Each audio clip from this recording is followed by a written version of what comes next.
आज की कहानी उत्तर प्रदेश के हरदोई जिले की है। यह बात 2019 की है। हरदोई जिले के कस्बे संडीला में एक मोहल्ला है। इमलिया बाग वहीं रहते थे। हरिराम गुप्ता वह एक मेहनती और सीधा साधा इंसान था। उसकी जिंदगी सादगी में बीत रही थी, लेकिन अपने बच्चों की परवरिश को लेकर वह हमेशा गंभीर रहा करता था। हरिराम के 3 बेटे 2 बेटियां भी थीं। बड़ी बेटी का नाम वैष्णवी और छोटी का नाम लक्ष्मी था। एक दिन वैष्णवी की मुलाकात गांव के ही रहने वाले गोविंदा से हुई। जैसे ही उसने गोविंदा को देखा, उसकी नजरें उनसे जुड़ गईं। उधर गोविंदा का भी यही हाल था।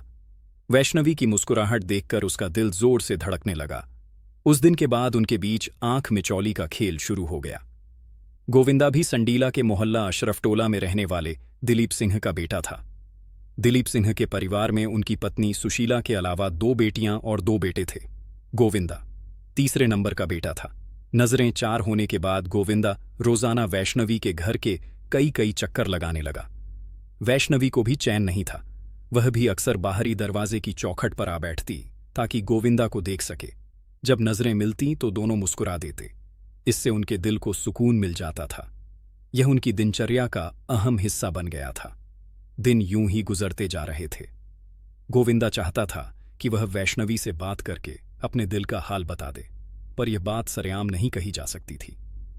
आखिर एक दिन गोविंदा को मौका मिला तो उसने अपने दिल की बात वैष्णवी से कह दी। वैष्णवी भी उसे चाहती थी, इसलिए मुस्कुराकर उसने नजरें झुका ली। प्यार स्वीकार हो जाने पर गोविंदा बहुत खुश हुआ। आजकल ज्यादातर लड़कों के पास स्मार्टफोन होता है और वे उसे दूसरों को दिखाने के लिए हाथ में पकड़े रहते हैं। गोविंदा ऐसा करते हुए वैष्णवी को ध्यान से नहीं देख पाया था। फिर भी एक दिन मौका मिलने पर उसने वैष्णवी से उसका मोबाइल नंबर मांगा। वैष्णवी ने बताया कि उसके पास फोन नहीं है। अगले ही दिन गोविंदा ने एक मोबाइल खरीदकर वैष्णवी को दे दिया। वैष्णवी ने पहले ही कह दिया था कि मोबाइल ऐसा हो जिसे वह आसानी से छुपा सके, इसलिए गोविंदा उसके लिए बटन वाला फीचर मोबाइल लेकर आया था। वैष्णवी ने उस मोबाइल को छुपा कर रखा। जब उसे मौका मिलता वह गोविंदा से बात कर लिया करती थी। दोनों फोन पर बहुत देर तक प्यार भरी बातें करते थे। उनकी मोहब्बत दिन ब दिन बढ़ती गई। जब तक वे एक दूसरे से बात नहीं कर लेते थे, उन्हें तसल्ली नहीं होती थी। उन्हें मोहब्बत के अलावा कुछ और नजर नहीं आता था। वे शादी का फैसला कर चुके थे और यह भी तय कर लिया था कि साथ जिएंगे और साथ मरेंगे। बात 2 जनवरी 2019 की है। दोपहर के समय गोविंदा अपने घर आया। वह कुछ परेशान था और उसने खाना भी नहीं खाया। गोविंदा अपनी छोटी बहन सोनम से अपनी सारी बातें बताता था। उस दिन उसने सोनम को वैष्णवी और अपने प्यार की बात बता दी। छोटी बहन ने गोविंदा से उसकी परेशानी का कारण पूछा तो उसने सारी बात समझाई। साथ ही सोनम से कसम ली कि वह इस बारे में घर वालों को कुछ नहीं बताएगी। इतना कहकर गोविंदा दोपहर 3 बजे के करीब घर से निकल गया, लेकिन वह रात तक घर नहीं लौटा।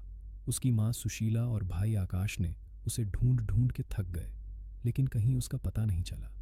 अगले दिन यानी 4 जनवरी 2019 को सीतापुर के थाना संधना की पुलिस को एक अनजान युवक की लाश मिली। क्योंकि लाश की पहचान नहीं हो पाई थी, इसलिए पुलिस ने आसपास के इलाकों को इसकी खबर भेज दी। गोविंदा के भाई आकाश के एक दोस्त को व्हाट्सएप पर लाश की फ़ोटो मिली। उसने पहचान लिया कि यह लाश गोविंदा की ही है। उसने वह फ़ोटो आकाश को भेज दी और फ़ोन भी किया। जैसे ही आकाश ने यह फ़ोटो देखी, वह रुक नहीं पाया और ज़ोर ज़ोर से रो पड़ा। जब घर वालों को यह बात पता चली तो सब बहुत दुखी हो गए। गोविंदा की छोटी बहन सोनम रोती हुई अपनी माँ और भाई को बताने लगी कि गोविंदा इमलिया बाग मोहल्ले में रहने वाले हरिराम की बेटी वैष्णवी से प्यार करता था। 2 जनवरी को वैष्णवी का मोबाइल उसके घर वालों ने छीन लिया था। यह बात गोविंदा को पता चली तो वह वैष्णवी के घर गया था। गोविंदा ने सोनम से कसम ली थी कि वह यह बात किसी को ना बताए। आकाश ने पता लगाकर किसी तरह वैष्णवी के घर पहुंचने की कोशिश की, लेकिन वहां हरिराम ही मिले। उन्होंने साफ कह दिया कि गोविंदा उनके घर कभी नहीं आया। तब गोविंदा की मां सुशीला कोतवाली संडीला पहुंच गई। उसने इंस्पेक्टर जगदीश यादव को पूरी बात बता दी। इंस्पेक्टर यादव ने सुशीला से कहा कि पहले सीतापुर के संदना थाने जाकर बरामद हुई लाश देख लें। हो सकता है वह लाश गोविंदा की ना होकर किसी और की हो। सुशीला अपने बेटे आकाश को लेकर थाना संदना सीतापुर पहुंच गई। थाना प्रभारी ने मां बेटों को मोर्चरी में रखी लाश दिखाई। उन्होंने उस लाश की शिनाख्त गोविंदा के रूप में कर दी। पोस्टमार्टम के बाद गोविंदा की लाश उन्हें सौंप दी गई। 5 जनवरी की देर रात सुशीला ने संडीला कोतवाली के इंस्पेक्टर जगदीश यादव को एक तहरीर दी। तहरीर के आधार पर पुलिस ने हरिराम गुप्ता और उसके बेटों वेद प्रकाश, ज्ञान प्रकाश सर्वेश के साथ साथ दोनों बेटियों वैष्णवी और लक्ष्मी के खिलाफ भादंबी की धाराओं के तहत मुकदमा दर्ज कर लिया। रिपोर्ट नामजद होने की वजह से अगले ही दिन एएसपी ज्ञानंजय सिन्ह के आदेश पर इंस्पेक्टर यादव ने हरिराम गुप्ता, वेद प्रकाश गुप्ता और ज्ञान प्रकाश गुप्ता को गिरफ्तार कर लिया। उनसे सख्ती से पूछताछ हुई तो उन्होंने मान लिया कि उन्होंने ही गोविंदा की हत्या की है। इसके बाद उन्होंने हत्या के पीछे की पूरी कहानी बताई। गोविंदा और वैष्णवी एक दूसरे से दिलो जान से प्यार करते थे।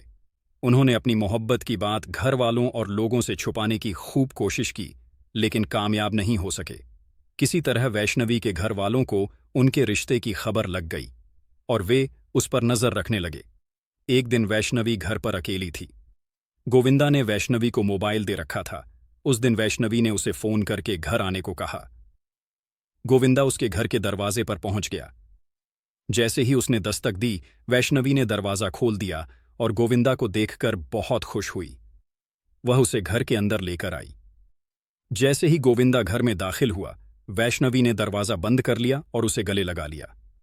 वैष्णवी ने बताया कि अब घर वालों को उनके रिश्ते का पता चल चुका है और उसके घर वाले उन्हें कभी साथ नहीं रहने देंगे। गोविंदा ने उसे भरोसा दिलाया कि वह जल्दी ही उसे यहां से कहीं दूर ले जाएगा, जहां सिर्फ वे दोनों होंगे, उनका प्यार होगा और खुशियां होंगी। उस दिन गोविंदा काफी देर तक वैष्णवी के घर रहा। दोनों ने खुलकर बातें की और अपनी आने वाली जिंदगी के सपने देखे। फिर गोविंदा अपने घर चला गया। उनकी इस मुलाकात की खबर किसी तरह हरिराम और उसके बेटों तक पहुंच गई। वे सब गुस्से से भर गए और घर की इज्जत मिट्टी में मिलाने वाले को सबक सिखाने की ठान ली। 2 जनवरी 2019 को हरिराम ने वैष्णवी को मोबाइल पर बात करते पकड़ लिया। उसे समझने में देर नहीं लगी कि वह गोविंदा से बात कर रही है और मोबाइल भी उसी का दिया हुआ है। हरिराम ने मोबाइल छीनकर तोड़ दिया और वैष्णवी को कई थप्पड़ मारे। दूसरी तरफ गोविंदा को फोन पर वैष्णवी के पिता की गुस्से भरी आवाज सुनाई दी, क्योंकि उसी समय हरिराम कमरे में आया था और बेटी को फोन पर बात करते देख दरवाजे से ही चिल्लाने लगा। पिता के गुस्से भरे चिल्लाने की आवाज सुनते ही गोविंदा को समझ में आ गया कि वैष्णवी के पिता ने उसे बात करते पकड़ लिया है। वह बहुत परेशान हो गया। जब वह घर पहुंचा तो बहुत उदास था। मां सुशीला ने उससे खाना खाने को कहा, लेकिन उसने खाना नहीं खाया।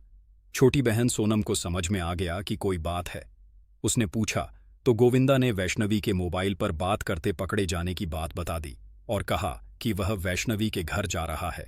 जाते समय उसने सोनम से कसम ली कि यह बात किसी को ना बताएं। फिर वह घर से निकल गया। गोविंदा सीधे वैष्णवी के घर पहुंचा। वहां हरिराम मिला और उससे लड़ने लगा। शोर सुनकर हरिराम के तीनों बेटे वेद प्रकाश, ज्ञान प्रकाश और सर्वेश बाहर आ गए। उन्होंने गोविंदा को पकड़ लिया और खूब पिटाई की। फिर उसके मुंह पर टेप चिपकाकर हाथ पैर बांधकर उसे जिंदा ही बोरे में बंद कर दिया। यह सब वैष्णवी और लक्ष्मी के सामने हुआ। देर रात 10:30 बजे सब ने बोरे में बंद गोविंदा को सर्वेश की पिकअप गाड़ी में रख लिया और सीतापुर की तरफ रवाना हो गए। संधना थाना क्षेत्र की एक सुनसान जगह पर उन्होंने गोविंदा को बोरे से बाहर निकाला और बांके से उसका गला रेत दिया। हत्या के बाद उन्होंने गोविंदा का पर्स, आधार कार्ड और बोरे को जलाने की कोशिश की, लेकिन पूरी तरह नहीं जल पाए। हरिराम, वेद प्रकाश और ज्ञान प्रकाश से पूछताछ के बाद इंस्पेक्टर यादव ने उनकी निशानदेही पर हत्या में इस्तेमाल हुआ बांका और पिकअप गाड़ी भी बरामद कर ली। इसके बाद तीनों आरोपियों को अदालत में पेश किया गया और न्यायिक हिरासत में भेज दिया गया।